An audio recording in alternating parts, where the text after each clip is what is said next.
Assalamualaikum warahmatullahi wabarakatuh.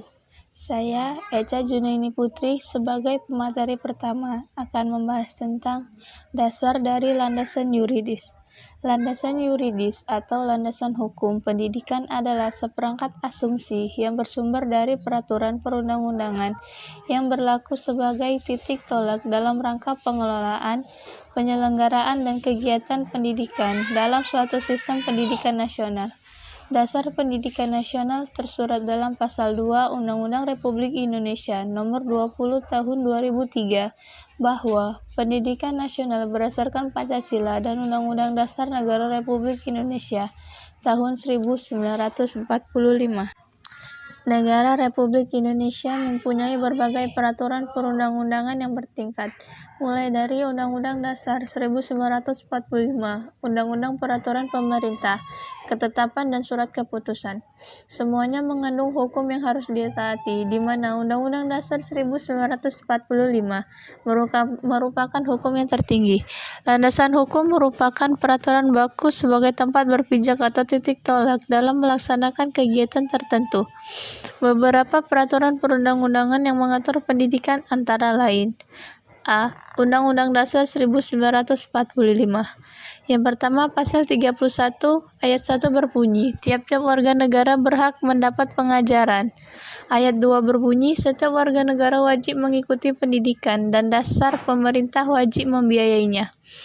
Ayat ini berkaitan dengan wajib belajar 9 tahun di SD dan SMP yang sedang dilaksanakan.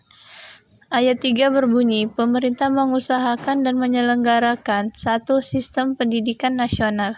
Ayat ini mengharuskan pemerintah mengadakan satu sistem pendidikan nasional untuk memberi kesempatan kepada warga negara agar mendapatkan pendidikan. Karena suatu hal seseorang atau sekelompok masyarakat tidak bisa mendapatkan kesempatan belajar, maka mereka bisa menuntut hak itu kepada pemerintah. Yang kedua, Pasal 32 Ayat 1 berbunyi, memajukan budaya nasional serta memberi kebebasan kepada masyarakat untuk mengembangkannya. Ayat 2 berbunyi, negara menghormati dan memelihara bahasa daerah sebagai bagian dari budaya nasional. Kebudayaan dan pendidikan adalah dua unsur yang saling mendukung satu sama lain. Sudah dikatakan di atas, bila pendidikan maju, maka kebudayaan juga akan maju. Begitu juga sebaliknya, karena kebudayaan yang banyak aspeknya akan mendukung program dan pelaksanaan pendidikan. Dengan demikian, upaya memajukan kebudayaan berarti juga sebagai upaya memajukan pendidikan. B. Undang-Undang Nomor 22 Tahun 1999 tentang Otonomi Daerah. C. Undang-Undang Nomor 20 Tahun 2003 tentang Sistem Pendidikan Nasional. Yang pertama, Pasal 1 Ayat 2 dan Ayat 5. Ayat 2 berbunyi, pendidikan nasional adalah pendidikan yang berdasarkan Pancasila dan Undang-Undang Dasar 1945 yang berakar pada nilai-nilai agama, kebudayaan nasional Indonesia, dan tanggap terhadap tuntutan perubahan zaman. Undang-undang ini mengharuskan pendidikan berakar pada kebudayaan nasional dan nilai-nilai agama yang berdasarkan pada Pancasila, Undang-Undang Dasar 1945. Yang kedua, Pasal 1 Ayat 5 berbunyi, tenaga pendidikan adalah anggota masyarakat yang mengabdikan diri dalam penyelenggaraan pendidikan. Menurut ayat ini, yang berhak menjadi tenaga kependidikan adalah setiap anggota masyarakat yang mengabdikan dirinya dalam penyelenggaraan pendidikan. Sedang yang dalam apa dimaksud dengan tenaga kependidikan tertera pada Pasal 39 ayat 1 yang mengatakan, tenaga kependidikan mencakup tenaga administrasi, pengelola atau kepala lembaga pendidikan, pemilik atau pengawas, peneliti, dan pengembangan pendidikan, pustakawan, laboran, dan teknisi sumber belajar. Selanjutnya terdapat dalam Pasal 5, Undang-Undang Pendidikan kita bermakna, sebagai warga negara berhak atas kesempatan yang sama untuk memperoleh pendidikan yang bermutu, baik bagi mereka yang berlainan fisik di daerah terpencil maupun yang cerdas atau berbakat khusus yang bisa berlangsung sepanjang hayat. Yang itu Pasal 6 mewajibkan warga negara berusia 7-15 tahun mengikuti pendidikan dasar. Semua pihak seharusnya berusaha menyukseskan program wajib belajar ini. Pihak pemerintah berusaha dengan berbagai cara agar program ini berjalan lancar. Begitu pula pihak masyarakat yang putra-putrinya dikenai oleh pendidikan harus juga berusaha membantu pemerintah. Sebab kalau masyarakat berdiam diri apabila menentang program wajib belajar ini, berarti menelantarkan atau meniadakan peluang untuk mendapatkan kesempatan belajar tersebut. Strategi pembangunan pendidikan nasional. Pembaharuan sistem pendidikan memerlukan strategi tertentu.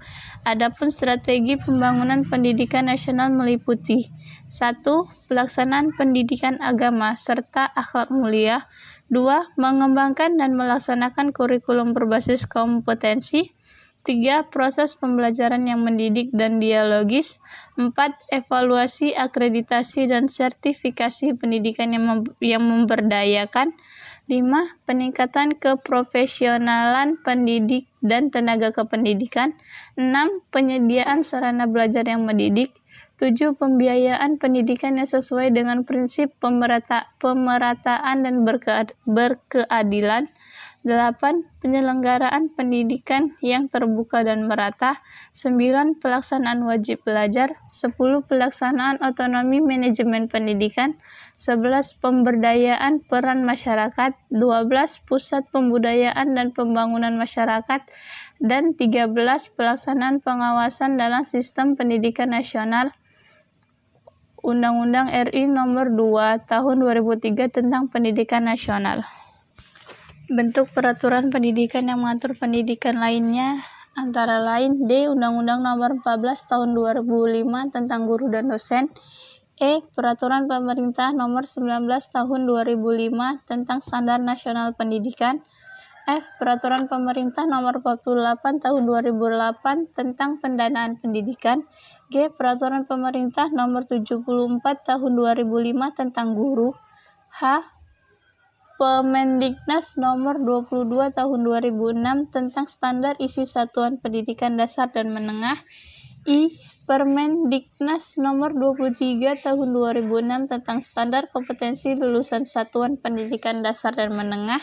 J. Permendiknas Nomor 24 Tahun 2006 tentang pelaksanaan Permendiknas Nomor 22 dan 23 Tahun 2006. K. Permendiknas Nomor 6 Tahun 2007 tentang perubahan Permendiknas Nomor 24 Tahun 2006 tentang pelaksanaan Permendiknas Nomor 22 dan 23 Tahun 2006. L. Kepmendiknas Nomor 044 Undang-Undang 2002 tentang Dewan Pendidikan dan Komite Nasional. Selanjutnya akan dilanjutkan oleh pemateri 2. Terima kasih. Saya Epriani berperangan sebagai pemateri kedua. Penerapan landasan yuridis dan pendidikan nasional. 1. Pendanaan pendidikan.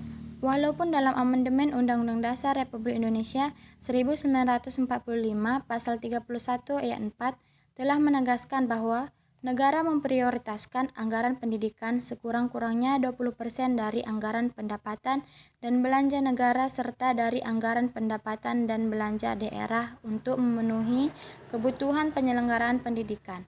Akan tetapi, dengan berbagai alasan dan pertimbangan, sampai saat ini APBN kita belum mencapai 20%. Kedua, kompetensi guru atau konselor. Dalam proses belajar dan pembelajaran, guru merupakan salah satu faktor utama yang mengkondisikan terciptanya suasana yang kondusif. Proses transformasi ilmu dan pengetahuan akan berjalan sesuai fungsinya apabila guru menjalankan tugas dan tanggung jawabnya secara profesional. Guru dituntut untuk memiliki kompetensi dan dedikasi dalam menjalankan profesinya. Ketiga, desentralisasi pendidikan.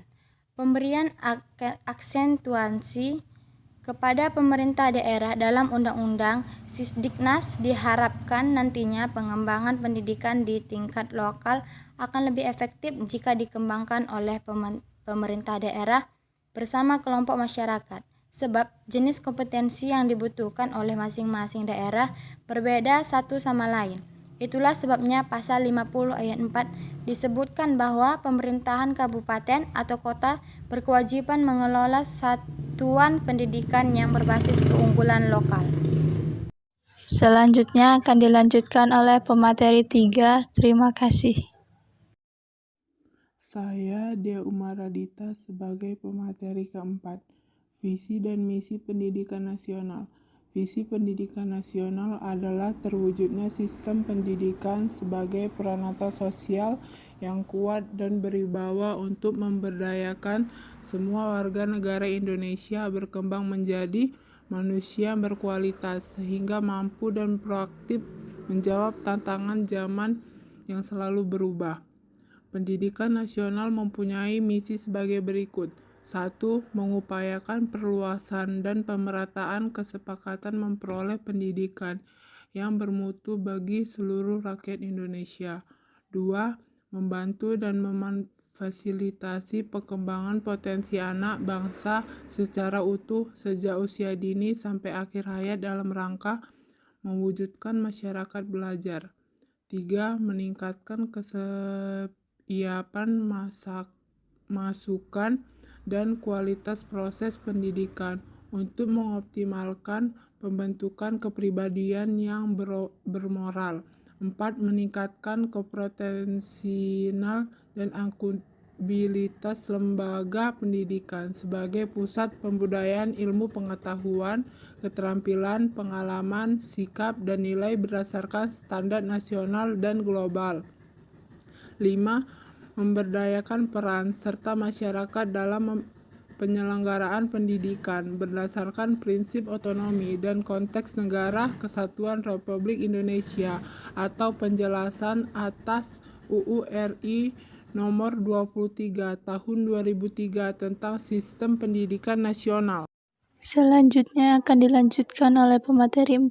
Terima kasih. Saya Adisti Wulandari sebagai pemateri keempat ingin melanjutkan materi dari Dea, yaitu selanjutnya mengenai fungsi dan tujuan pendidikan nasional. Nah, sebagaimana yang termaktub di dalam pasal 3 Undang-Undang Republik Indonesia nomor 20 tahun 2003 serta berdasarkan visi dan misinya. Nah, pendidikan nasional memiliki fungsi yang mana fungsi tersebut yaitu untuk mengembangkan kemampuan dan membentuk watak serta peradaban bangsa yang bermartabat dalam rangka mencerdaskan kehidupan bangsa. Nah, pendidikan nasional tidak hanya memiliki fungsi saja. Pendidikan nasional juga memiliki tujuan, yang mana tujuan tersebut adalah untuk berkembangnya potensi peserta didik agar menjadi manusia yang beriman dan bertakwa kepada Tuhan Yang Maha Esa, berakhlak mulia, sehat, berilmu, cakap, kreatif, mandiri, dan menjadi warga negara yang demokratis serta bertanggung jawab. Nah, ini dijelaskan di dalam pasal 3 Undang-Undang Republik Indonesia nomor 20 tahun 2003. Selanjutnya masuk kepada strategi pembangunan pendidikan nasional. Nah, pembaharuan sistem pendidikan memerlukan strategi-strategi tertentu. Adapun strategi pembangunan pendidikan nasional yaitu meliputi pelaksanaan pendidikan agama serta akhlak mulia, pengembangan dan pelaksanaan kurikulumnya yang berbasis kompetensi, proses pembelajarannya yang mendidik dan dialogis, evaluasi, akreditasi, dan sertifikasi pendidikan yang memberdayakan, peningkatan keprofesionalan pendidik dan tenaga kependidikan, penyediaan sarana belajar yang mendidik, pembiayaan pendidikan yang sesuai dengan prinsip pemerataan dan berkeadilan, penyelenggaraan pendidikan yang terbuka dan merata, pelaksanaan wajib belajar, pelaksanaan otonomi manajemen pendidikan, pemberdayaan peran masyarakat, pusat pembudayaan dan pembangunan masyarakat, dan yang terakhir, pelaksanaan pengawasan dalam sistem pendidikan nasional. Nah, ini dijelaskan di dalam Undang-Undang Republik Indonesia nomor 2 tahun 2003 tentang Sistem Pendidikan Nasional. Selanjutnya akan dilanjutkan oleh pemateri 5. Terima kasih. Baiklah, saya Irawati Panjaitan sebagai pemateri kelima. Prinsip penyelenggaraan pendidikan. Dalam konteks sistem pendidikan nasional, ditegaskan agar penyelenggaraan pendidikan didasarkan kepada prinsip-prinsip sebagai berikut. 1. Pendidikan diselenggarakan secara demokratis dan berkeadilan serta tidak diskriminatif dengan menjunjung tinggi hak asasi manusia, nilai keagamaan, nilai kultural, dan kemajemukan bangsa. 2. Pendidikan diselenggarakan sebagai satu kesatuan yang sistemik dengan sistem terbuka dan multimakna. 3. Pendidikan diselenggarakan sebagai suatu proses pembudayaan dan pemberdayaan peserta didik yang berlangsung sepanjang hayat. 4. Pendidikan diselenggarakan dengan memberi keteladanan, membangun kemauan, dan mengembangkan kreativitas peserta didik dalam proses pembelajaran. 5. Pendidikan diselenggarakan dengan mengembangkan budaya membaca, menulis, dan berhitung bagi segenap warga masyarakat. 6. Pendidikan diselenggarakan dengan memberdayakan semua komponen masyarakat melalui peran serta dalam penyelenggaraan dan pengendalian mutu layanan pendidikan yang tercantum dalam Pasal 4 Undang-Undang Dasar Republik Indonesia Nomor 20 Tahun 2003. Sekian dari hasil presentasi kami. Jika ada kesalahan, mohon dimaafkan. Sekian dan terima kasih.